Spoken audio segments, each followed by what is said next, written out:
As I've been talking about the word sustainability, so sustainability, they always concentrate on the long-term growth. The consumers or the customers doesn't have money to expend on the particular goods and services. What is this EXIM policy? The word itself says EXIM, export and import policy. So export and import policy, rules and regulations with respect to the import and export of goods.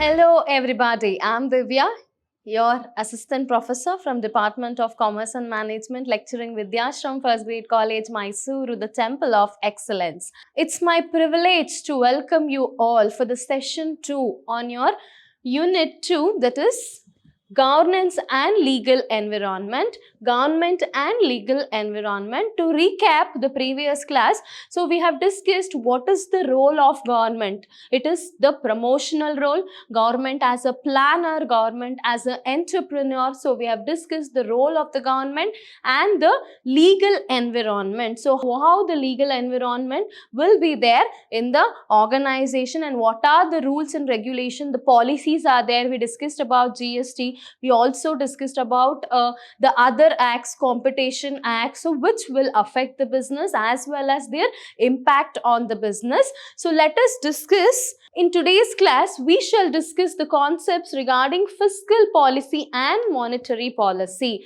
So these are the two important policies that the government will take up, so in order to maintain the economy. So this is very important. So fiscal policy is the policy that is used by the government, whereas your monetary policy so will be looked after by the central bank of that particular nation. For example, RBI. So our RBI will take up the monetary policy, but our government will take up the fiscal policy.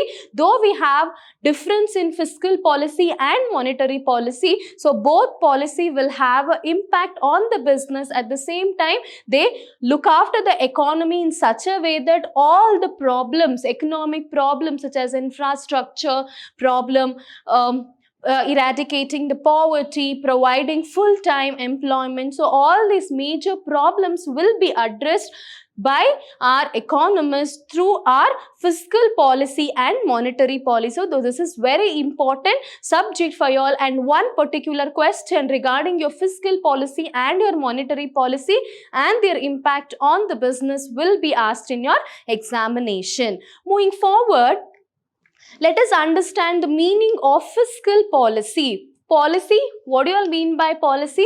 Policy simply means rules and regulations. So who make this fiscal policy? It is the government. It is the particular government, particular nation's government will develop the fiscal policy. So fiscal policy is concerned with raising of government revenue and incurring of government expenditure. So fiscal policy is nothing but the rules and regulation which will be used by the government in order to collect the revenue, that is, which is the revenue for the government? Obviously, it is the tax. Through tax, revenue will be there for the government. Revenue means it is the income for the government. So, this policy is with respect to collection of revenues and the government expenditure. So, the rules and regulation with respect to taxation is called as fiscal policy. Fiscal policy refers to the policy of the government regarding its revenue, expenditure and borrowings.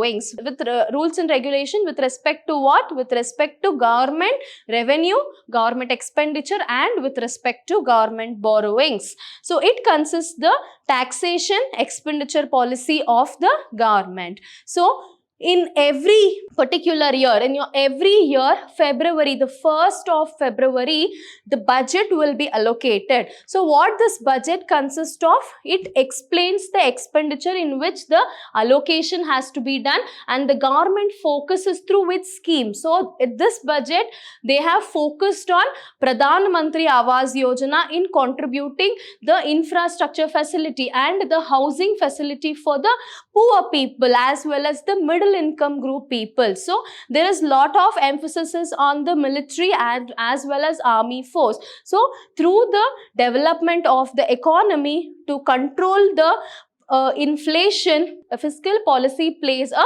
major role. So fiscal policy is required for every nation, for every economy to solve the economic problems of inflation. Whenever there is inflation, what is inflation? It is a situation where the price of goods and services is high. So at that time, what happens? The consumption pattern will be varying, the demand and supply will vary in the economy, the money flow will be less. Why? Because the consumers or the customers doesn't have money to expend on the particular goods and services. So to control this, to have a price stability, to provide the full employment and to control the inflation, fiscal policy is the tool that the government use in order to control the money supply in the market, as well as to provide the full-time employment. So whenever there is an unemployment situation, when there is no employment opportunity, they doesn't have the money with them. If they doesn't have the money,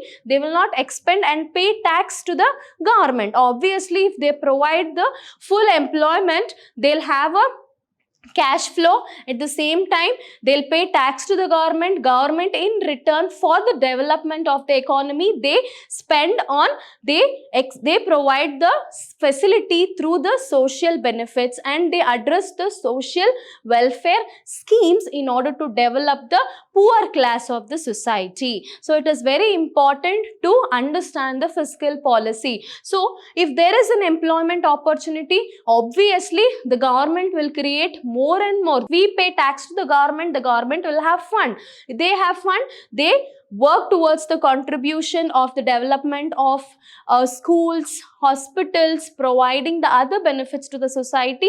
At the same time, what happens? It is a boosting for the business. How it boosts the business? When you have all this, the government provide contract of constructing the road or constructing the hospital, developing the infrastructure. So all these are the key ways, and it boosts the government, it boosts the business. So it is important. So how it boosts the business? Because when you have money, you will have a money supply. So when you have a money supply, your demand for the goods and services will increase. When you have demand, so people will come and buy your products and services. So it is all a cycle. So it is important to understand what is fiscal policy is all about, how government will take up the fiscal policy in order to run the business, and what its implication on business. Moving forward, we have one definition. According to Reem Hickel, fiscal policy means by which government adjusts its spending level and tax rates to monitor and influence the national economy, to boost the nation's economy through taxation and the government expenditure. They formulate a policy and to look after the economy. So that policy is called as what? Fiscal policy. So there is a difference between fiscal policy and monetary policy, though it influences the economy, but they work in a different mechanism. So fiscal policy, through its taxes as well as government expenditure, it controls and influences the business as well as the economy. Whereas on the other hand, monetary policy, the bank, the central bank, the RBI will control the policy, will control the inflation through its interest and as well as the investment. Through the interest, through money supply and through the investment, they control and influence the business and economy. So this is the difference. Moving forward, impact of fiscal policy on business or role of fiscal policy. So this is very important question for your examination. What is the role of the government? The government controls as well as state offer different fiscal incentives and encourage the industries. So MSMEs, what is this? MSMEs? Micro, small, medium enterprise. So what they do, if they want to encourage and set up lot of industries to encourage them, what they do, they provide cutoff for the taxation, they provide incentive. So how do the government will affect? So the government will provide and control the benefits, tax benefits and incentives to encourage the industry. So this is how they influence the business. So there is lesser tax, it will be a less burden for a businessman to take up, to carry out the business further.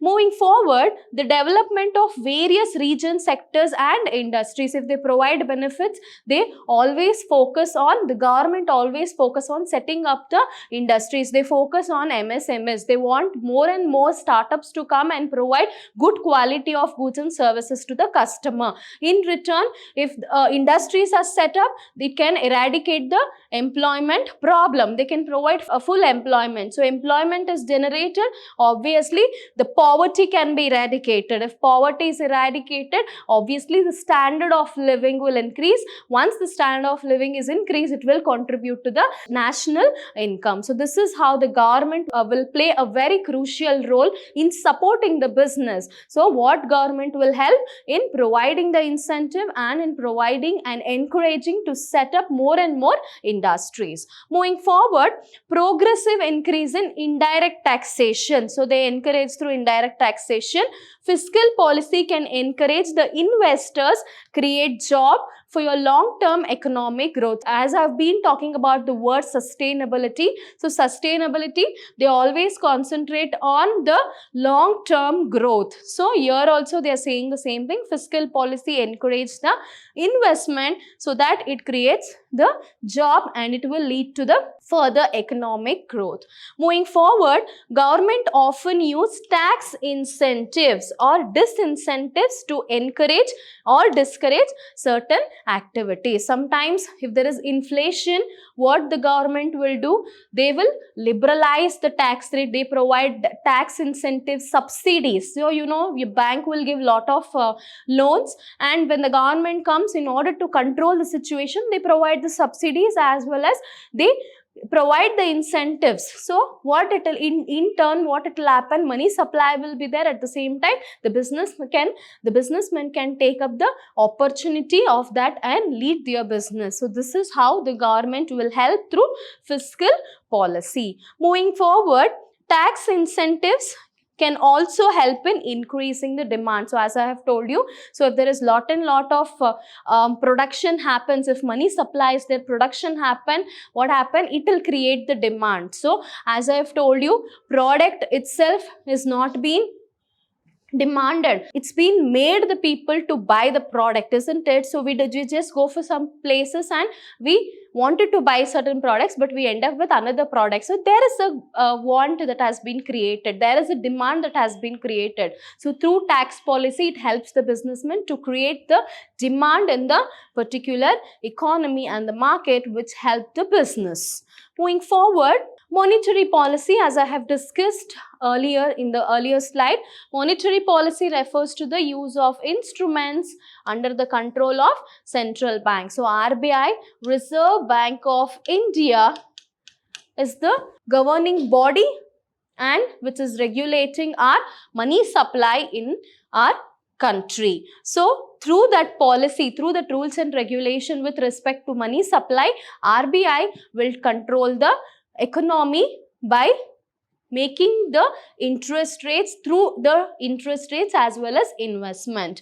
Monetary policy is a macroeconomic policy laid down by the central bank. It involves management of money supply and interest rate, as I have discussed you. So taxation, your fiscal policy is with respect to your taxation and government expenditure. The government will take care or use of that policy, wherein monetary policy is controlled by central bank, that is RBI, and through that interest rate and through that investment strategies, they control and influence the economy.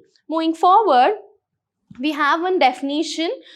According to RP, according to our NET, defines the management of expansion and contradiction. It is nothing but expansion and contradiction of the volume of money. When to increase the money supply, when to decrease the money supply in the particular market. So that is monetary policy. In circulation of explicit purpose of attending a specific objective such as full employment. So all these employment, providing full employment, controlling inflation, controlling money supply in the market, and eradicating the poverty, developing the infrastructure, providing the good social benefits, and services like education, hospital, good facilities. So all these are the economic problem through which the government as well as the RBI wanted to address and to achieve the objective of sustainability growth.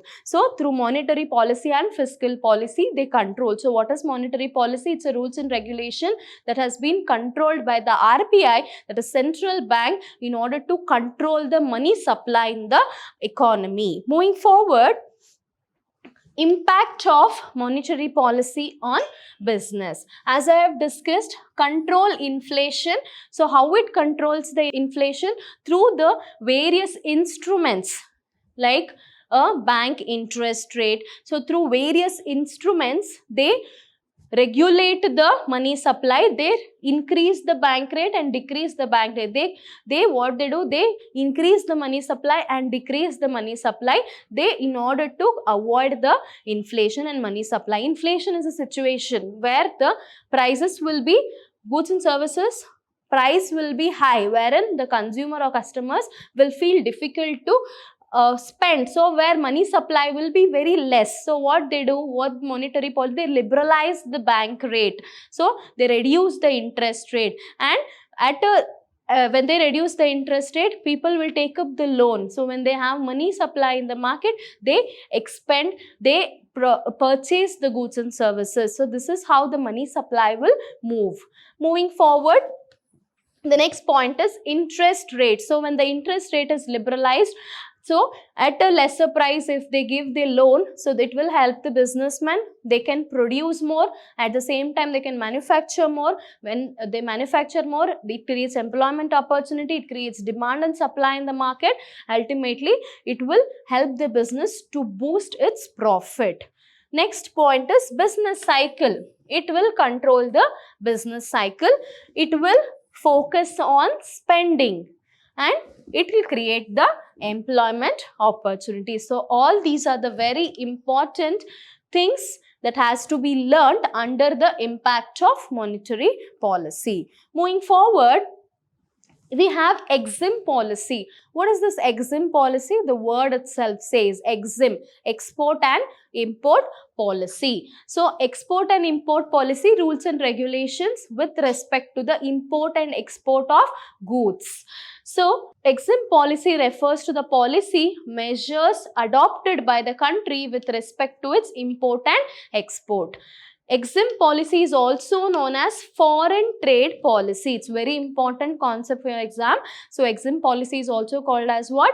A foreign trade policy. So it is regulated by the Foreign Trade Development and Regulation Act 1992. So it has been regulated by with what act? Foreign Trade Development Regulation Act 1992. EXIM policy is renewed every year on 31st of March, and the revision, improvement and new proposal become effective on 1st April of every month. So time to time the rules and regulation, the policy will be revised. So when it will be? So 31st of March, and it will be effective on 1st April of every year with respect to your import and export trade. Moving forward, so what are the objectives of export policy? To generate new employment opportunity and to encourage the attainment of international accepted standards. So what is the main objective? First thing is to generate the employment opportunity, and the product and services, since we are exporting, it will be towards the standard of the other country. It should be towards the standard of the other country, to have that international standard within us, and to provide a full employment opportunity, to generate the employment opportunity. The main objective is export and import policy. So second objective is to provide domestic consumer with a good quality and services. So if we import the certain goods and if we sell it, if you go, many of the China made products are here today in India. So how it is possible? Through this policy only. So they have a restriction on the import and export, but it also concentrate on the domestic consumers, domestic consumption with respect to their taste and preferences. So what they do, they encourage to provide the domestic consumer with a good quality of services. So they encourage the international products through import and export policy. So what are the main objective? The first main objective is, as it creates an employment opportunity, to wanted to create an employment opportunity. And again, what is the other objective we have? It is attainment of it, to enhance the international standard, to increase our standards to our international level. The second is to provide the good quality of goods and services to our domestic consumer or customers, as well as to create a healthy competition, international competitive price, as well as creating a level for our domestic products, to protect the domestic consumer and customers, and to give them a quality product, to encourage our domestic products outside, abroad. So all these are the objective. That is why the import and export policies existed. Next is to facilitate sustainability growth in export of the country. So hard to achieve legal percentage share in global mercantile trade, to have a sustainability growth of export. Why sustainability growth is essential? Today we are thinking global but acting global. So global standards, global taste and preferences should match our preferences, as well as what we are today. We are having KFC, we are having Pizza Hut, we are having many of the other, Coca-Cola, what we consume today. If we take up all these an example, so it had a good impact on our India. So the sales also have been increased. At the same time, our standards also have been increased. At the same time, the domestic people started competing with the global standards. So this is all the advantages that we have when we have the import and export policy. Moving forward, to enhance the technological strength and efficiency, to enhance what? Technological aspects. So many of the technology what we are using, it's been already outdated in the other countries. We are using still. Why? Because of the development gap what we have. To have that advantage, to reap that advantage,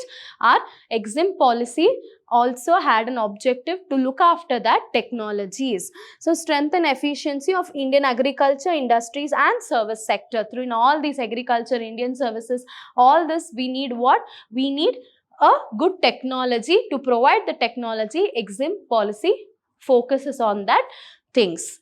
To provide quality consumer product at a reasonable price and establish the framework for globalization. As this point has already been discussed, to provide a consumer a quality of goods and services, to provide them a good quality at a reasonable price, and to establish a global standards. So all these are the objective that is there behind the EXIM policy. The rules and regulations will be made. They also from time to time they liberalize the policy, they liberalize the rules and regulation to achieve all this objective. They want our customers to act global and think local and act global. So why it is important? Because when we improve our standards, our products also will reach the global level. So to increase our standard, to increase the domestic standards, to have the price stability, to have a healthy and a good competition in the market, EXIM policy always look after. So that's it for today's, my dear students. Hope the session was interesting and fruitful. So we have discussed all the three important policies: fiscal policy, your monetary policy and your exam policy, the objective and their impact on the business. So next class, stay tuned, stay blessed. Smile is the biggest jewel you can wear, people. Keep smiling. Thank you.